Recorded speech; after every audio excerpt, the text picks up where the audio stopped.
کہ صبر جو ہے وہ 3 قسم کا ہے. صبر علی الاطاعہ، اللہ کی اطاعت کرنے میں صبر.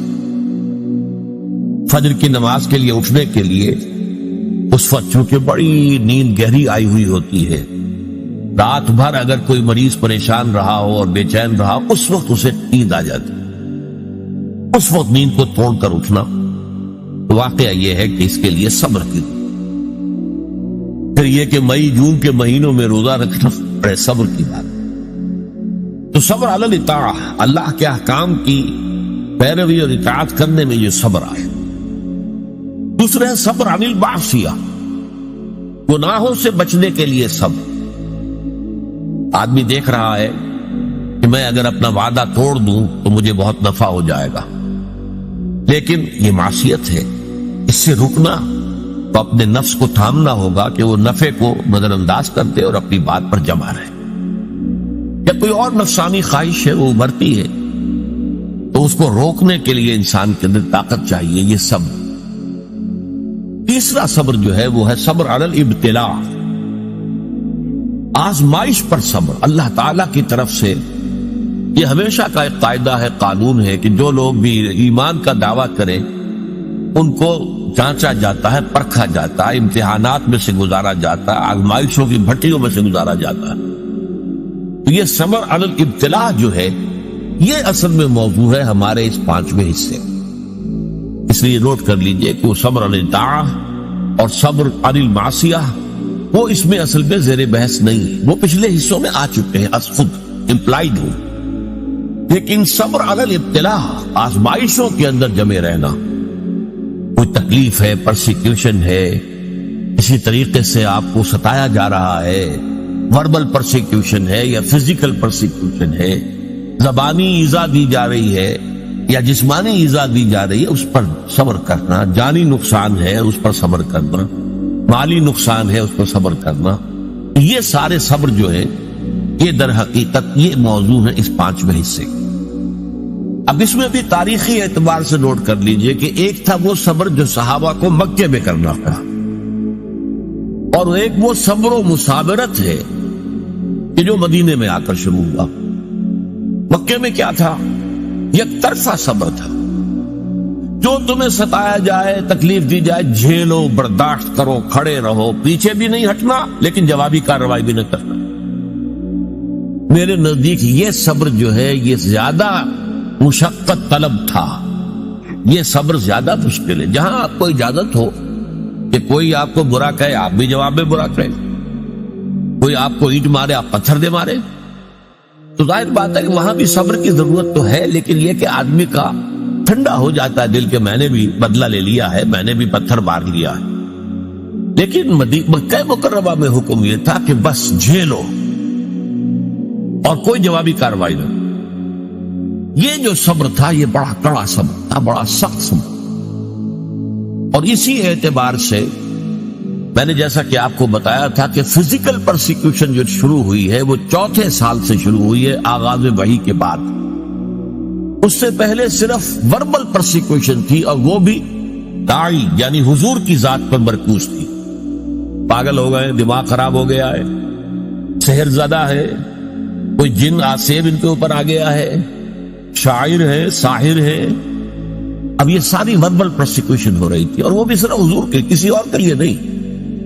اس لیے کہ وہ سمجھتے تھے کہ اگر حضور کی جو قوت ارادی ہے، ول، اسے ہم کل کر دیں اس وربل پرسیکیوشن کے ذریعے سے، استہزاء سے، تمسخر سے، مذاق اڑا کر وہ بددل ہو کر بیٹھ رہے ہیں، تو کسی اور کو کچھ کہنے کی ضرورت نہیں، یہ تحریک اور دعوت ختم ہو جائے گی. پہلے 3 سال پرسیکیوشن صرف وربل تھی، اور وہ بھی focused on the person of the prophet Muhammad صلی اللہ علیہ وسلم. 4تھے سال سے جب انہوں نے دیکھا کہ یہ تو نہ نبی کے حوصلے میں اور عزم میں کوئی کمی آئی، اور نہ یہ دعوت جو ہے رکی ہے، بلکہ دعوت تو پھیل رہی ہے، خاص طور پر ہمارے نوجوانوں میں، جو ہمارے مستقبل، ہمارے چشم و چراغ ہیں، وہ ان کے گر جمع ہو رہے ہیں. اور ہمارے غلام جو اب تک تو ثابت تھے اپنی قسمت پر کہ ٹھیک ہے ہماری قسمت تھی، اب غلام بنا دیے گئے، لہذا جو آ رہا ہے جیل رہے ہیں. اب ان میں یہ دعوت نفوذ کر رہی ہے، تو یہ تو ایسا ہے کہ جیسے بارود کا گودام ہو اور اس میں کوئی آگ لگائی جا رہی ہے. تب انہوں نے پھر فزیکل پرسیکیوشن کا بات، انہیں مارو، انہیں پیٹو، انہیں بھوکا رکھو، انہیں لوہے کی زنجیروں میں باندھ کر گھروں میں ڈال دو، فاقے دو انہیں، اور ان کو شدید ترین ایذائیں دو۔ یہ دور جب شروع ہوا ہے تو جیسا کہ میں نے عرض کیا، اس میں بڑے صبر کی آزمائش ہوئی، اور اس موضوع پر قرآن حکیم کا ضرب سلام سورہ عنکبوت ہے۔ سورہ عنکبوت کا پہلا رکوع آیات 13 ہیں، اگرچہ اس میں ایک آیت جو ہے تو الف لام میم حروف مقطعات کی ہے، باقی 12 آیات قرآن مجید میں صبر علی الابتلاء کا جامع ترین مقام، اس پر ہم نے پوری تفصیل سے گفتگو کی۔ اس کے بعد کے جو 6 رکوع ہیں ان کو 2 حصوں میں تقسیم کیا جا سکتا ہے۔ پہلے 3 حصوں میں گفتگو یہ ہے کہ زیادہ تر مشرکین سے ہو رہی ہے، ظاہر بات ہے کہ مکی صورتوں میں وہ مضمون تو جاری رہے گا، اور اس میں یہ ہے کہ پچھلے انبیاء کی کہانیاں جو ہیں، ان کے داستانیں، ان کے حالات و واقعات بیان کیے جا رہے ہیں، تاکہ ایک طرف انہیں یقین آ جائے کہ ان کا انجام بھی وہی ہوگا، اور ایک طرف اہل ایمان کے دل کو تسلی ہو کہ بالآخر فتح جو ہے اہل ایمان کی ہو۔ یہ 3 رکوع ان دونوں پر مشتمل ہے، اگرچہ اس میں 2 باتیں بڑی بنیادی صبر کے ضمن میں بہت ہی بنیادی اہمیت کی آئی ہیں، وہ میں نے نوٹ کروائی تھی آپ کو۔ نمبر 1 یہ کہ یہ جو لوگ توحید کو چھوڑ کر کچھ تانے بانے بناتے ہیں اپنے عقائد اور اعمال کے، یہ ان کی مثال ایسی ہے کہ جیسے مکڑی بھی ایک جالا تن لیتی ہے، تانا بانا تو اس کا بھی ہے، جالا ہے، اس کا گھر ہے، تو ان کی مثال ہے کہ مثل العنکبوت اتخذت بیتا، وہ بھی ایک گھر بناتی ہے، وَإِنَّ أَوْهَنَ الْبُيُوتِ لَبَيْتُ الْعَنكَبُوتِ، حالانکہ معلوم ہے کہ تمام گھروں میں سب سے زیادہ کمزور گھر جو ہے وہ مکڑی کا گھر ہے۔ تو ان کے یہ تانے بانے بے بنیاد ہے، غیر معقول ہے، نہ فطرت میں بنیاد ہے نہ عقل میں بنیاد۔ ذرا سی آپ اس کا تجزیہ کریں گے تو معلوم ہو جائے گا کہ بے بنیاد ہے، بے اصل ہے، ان کی کوئی حیثیت ہی نہیں۔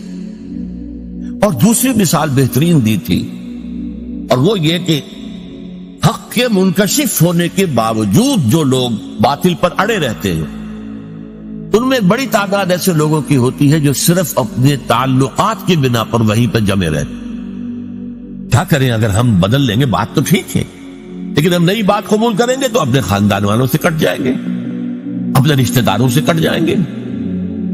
کوئی جماعت ہے اس میں ہم شریک ہیں، لیکن اتنے سال ہو گئے، ہمیں 50 برس ہو گئے، ہماری رشتہ داریاں اسی جماعت میں ہو گئی ہیں، ہمارے کاروباری اتحاد وہی ہے، اب اس جماعت کو چھوڑ کر ہم کیسے جو ہے پنپے کے کیسے؟ اس لیے کہا گیا ہے کہ ان کی مثال کیا ہے، کہ ان کا معاملہ یہ ہے کہ مودۃ بینکم فی الحیات الدنیا، تم باطل پر اڑے ہوئے ہو صرف اپنی دنیاوی جو زندگی ہے اس کے محبتوں اور تعلقات کی وجہ سے۔ یہ نہیں ہے کہ تم اس پر مطمئن ہو، کنونسڈ ہو، حقیقت تم پر منکشف ہو چکی ہے، یہ بات صحیح نہیں ہے، ہم غلط راستے پر جا رہے ہیں، لیکن مودۃ بینکم فی الحیات الدنیا یہ چیز ہے جو تمہیں روکے ہوئی ہے، آپ اس کو چھوڑ نہیں سکتے۔ آخری 3 رکوع جو ہیں وہ میں نے عرض کیا تھا کہ یہ 3 رکوع در حقیقت اس میں 2 مضامین جو ہیں ان کو لپیٹ دیا گیا ہے، بٹ دیا گیا ہے۔ ان میں سے ایک مضمون ہے وہی اہل ایمان سے خطاب، کہ آزمائش کے وقت کیا چیزیں ہیں جو تمہیں قائم رکھیں گی، تمہیں طاقت کس سے حاصل ہے، صبر کی بنیاد کن چیزوں پر قائم ہے۔ تو اس میں ہم نے دیکھا کہ جو 21ویں پارے کی جو پہلی آیات ہے نہایت جامع تھی، ذکر کی اہمیت، اتل ما اوحی الیک من الکتاب واقم الصلاۃ ان الصلاۃ تنہی عن الفحشاء والمنکر ولذکر اللہ اکبر۔ پھر یہ بھی فرمایا گیا کہ اہل کتاب کے ساتھ جو ہے، ان کے ساتھ جو ہے مجادلہ کرو، لیکن بڑے اچھے اسلوب، مشترک بات تلاش کرو اور وہاں سے بات شروع۔ اس طرح کے کی ہدایات آ گئی۔ پھر یہ ہے کہ مشرکین سے بات شروع ہو گئی۔ اب جو یہ آخری حصہ ہے آیت نمبر 56 سے لے کر 69ویں آیت تک، اس میں بھی آپ دیکھیں گے پہلی 5 آیات نہایت اہم ہیں ان لوگوں سے خطاب کر کے جو ان مشکلات و مصائب کی بھٹیوں میں سے گزر رہے۔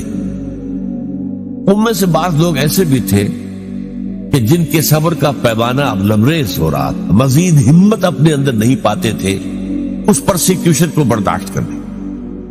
ان کے لیے ایک راستہ کھول دیا گیا، اجازت دے دی گئی ہجرت.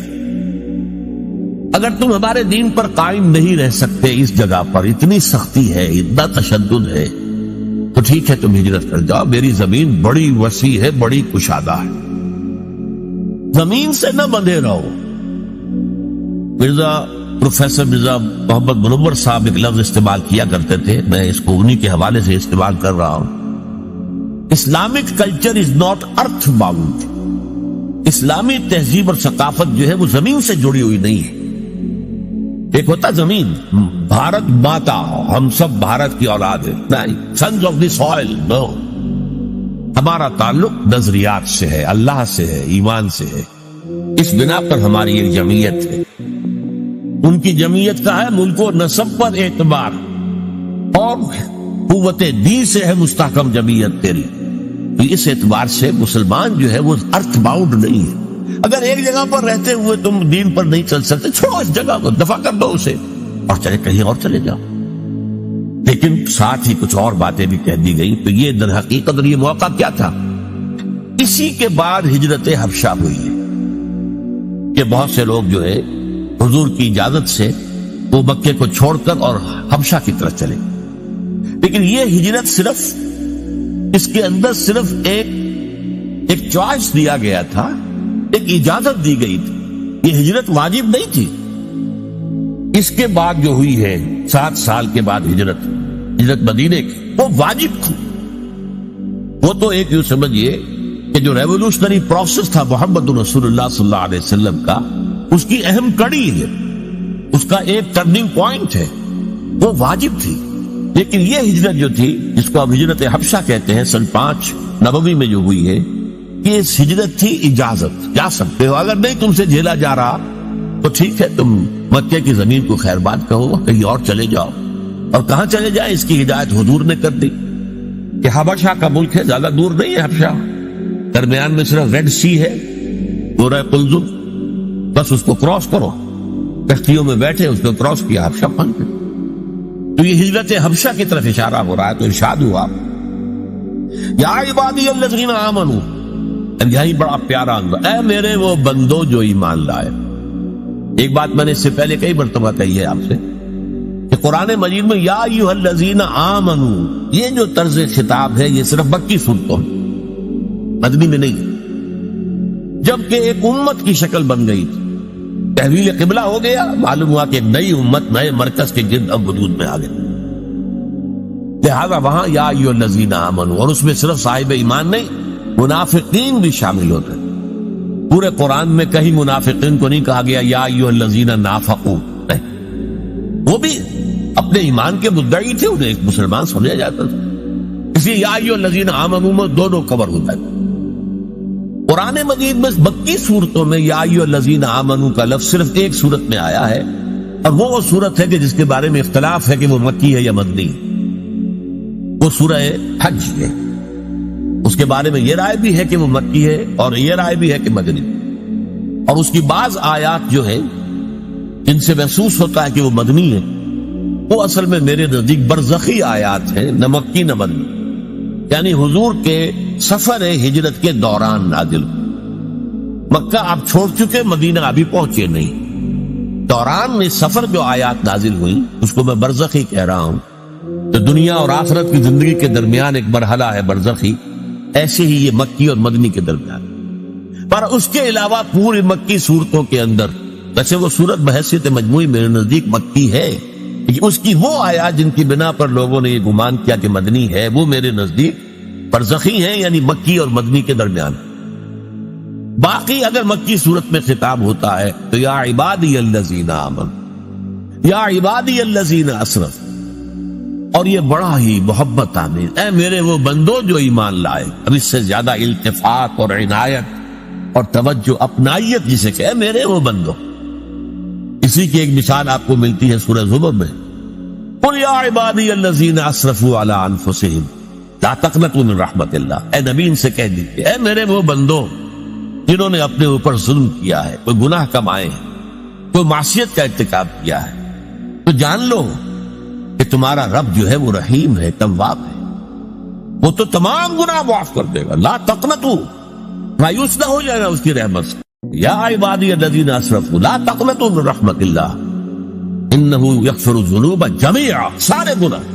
حدیث میں آتا ہے کہ کوہ احد جتنے گناہ بھی ہو تو میں معاف کر دوں گا آنے واحد میں۔ توبہ کرو خلوص کے ساتھ، آنے واحد میں سب نسیم منسیہ ہو جائیں گے جیسے کہ ان کا وجود آئی۔ وہی انداز ہے یا عبادی الذین آمنوا ان ارضی واسعۃ، دیکھو ہماری زمین بہت کشادہ، صرف مکہ ہی تو نہیں ہے رہنے کی جگہ، ارضی واسعۃ۔ ہاں عرب کے اندر جو ہے سارے علاقے وہ قریش کے تابع تھے، لہذا قریش کے مقابلے میں پناہ دینے والا کوئی قبیلہ نہیں، لہذا عرب کی سرزمین تو اپنی وسعت کے باوجود تنگ ہو چکی۔ البتہ عرب سے باہر پوری دنیا پڑی ہے، جاؤ، لیکن ڈٹے رہو، ایمان سے پیچھے نہ۔ ان ارضی واسعۃ فإیایا فاعبدون، بس میری ہی بندگی کرو، یہاں نہیں کر سکتے تو وہاں جا کر کرو۔ اس میں پھر حضور نے نشاندہی فرما دی صلی اللہ علیہ وسلم کہ جاؤ حبشہ میں چلے جاؤ، وہاں ایک بادشاہ ہے جو بڑا ہی انصاف پسند ہے، اس بادشاہ کے پاس نجاشی رحمت اللہ علیہ جو بعد میں ایمان بھی لے آئے اور انہیں تابعین میں شمار کیا جاتا ہے کہ حضور کی زیارت تو ان ثابت نہیں ہے، نہیں ہوئی ہے، لیکن یہ کہ وہ ایمان لائے ہیں، صحابہ کو انہوں نے دیکھا ہے جو بھی گئے تھے ہجرت کر کے وہاں، لہذا انہیں تابعی شمار۔ ان ارضی واسعۃ فإیایا فاعبدون، میری ہی بندگی کرو۔ اسی سے ملتے جلتے اشعار ہیں حضرت علی رضی اللہ تعالی عنہ، بلاد اللہ واسعۃ فضاء، اللہ کی سرزمین جو ہے وہ بڑی وسیع ہے، بلاد اللہ واسعۃ فضاء ورزق اللہ فی الدنیا فصیح، اور اللہ کا رزق بھی دنیا میں بہت پھیلا ہوا ہے۔ فقل لقائل القاعدین علی ہوان، تو ذرا جو لوگ بے عزتی بے غیرتی کی وجہ سے بھی رہ رہے کسی جگہ، ایک جگہ رہ رہے اگرچہ بے عزتی ہو رہی ہے، توہین ہو رہی ہے، اہانت ہو رہی ہے، ان کی حمیت کو کچلا جا رہا ہے، فقل للقاعدین علی ہوان، اس توہین آمیز روش کے باوجود جو وہاں بیٹھے ہوئے ہیں ان سے کہہ دو، فقل للقاعدین علی ہوان اذا ضاقت بکم ارض فسیحوا، اگر کوئی ایک زمین تم پر تنگ پڑ جائے تو چھوڑو اس کو، کہیں اور چلے جاؤ، اپنی عزت نفس کی حفاظت، اور یہاں معاملہ ایمان کا، اپنے ایمان کی حفاظت۔ تو یا عبادی الذین آمنوا ان ارضی واسعۃ فإیایا فاعبدون کل نفس ذائقۃ الموت ثم الینا ترجعون۔ اب اس میں دوسرا رخ بھی آ گیا، دیکھو یہاں کے تشدد سے آخری اندیشہ اسی کا ہے نا کہ وہ تمہیں قتل کرتے ہیں، لیکن سوچ لو اگر ابھی تم قتل سے بچ جاؤ گے تو کیا موت سے بچے رہو گے؟ موت تو آنی آج نہیں تو کل، کل نہیں تو پرسوں، لہذا یہ اجازت تھی، کیونکہ صرف یہ کوئی حکم نہیں تھا ہجرت کا، اجازت، اور اس اجازت کے اندر یہ چیز امپلائڈ تھی کہ جس کی ہمت جواب دے رہی ہو، اس میں مزید جھیلنے کی جو ہے برداشت کرنے کی ہمت نہ اپنے اندر پائے وہ چلا گیا، لیکن انہیں سے کہا جا رہا ہے تو موت سے بچ کر تم کہیں نہیں جا سکتے۔ اگر سمیہ رضی اللہ تعالی عنہ اور یاسر رضی اللہ تعالی عنہ کو شہید کر دیا ابو جہل نے، پڑھ تمہیں بھی کر دیں تو کیا تمہیں تکلیف ہوگی؟ سیدھے جنت میں جاؤ، حساب کتاب کا انتظار نہیں ہوگا، یوم قیامت کا بھی انتظار نہیں۔ باقی لوگ بڑے سے بڑا ولی اللہ ہو وہ بھی جنت میں داخل ہوگا قیامت کے بعد، حساب کتاب کے بعد، اور تم تو جاؤ گے۔ کہ صبر جو ہے وہ تین قسم کا ہے، صبر علی الاطاعہ، اللہ کی اطاعت کرنے میں صبر، فجر کی نماز کے لیے اٹھنے کے لیے اس وقت چونکہ بڑی نیند گہری آئی ہوئی ہوتی ہے، رات بھر اگر کوئی مریض پریشان رہا ہو اور بے چین رہا ہو اس وقت اسے نیند آ جاتی، اس وقت نیند کو توڑ کر اٹھنا، واقعہ یہ ہے کہ اس کے لیے صبر کی۔ پھر یہ کہ مئی جون کے مہینوں میں روزہ رکھنا بڑے صبر کی بات۔ تو صبر علی الاطاعہ، اللہ کے احکام کی پیروی اور اطاعت کرنے میں یہ صبر آئے۔ دوسرے ہے صبر عن المعصیہ، گناہوں سے بچنے کے لیے صبر۔ آدمی دیکھ رہا ہے کہ میں اگر اپنا وعدہ توڑ دوں تو مجھے بہت نفع ہو جائے گا،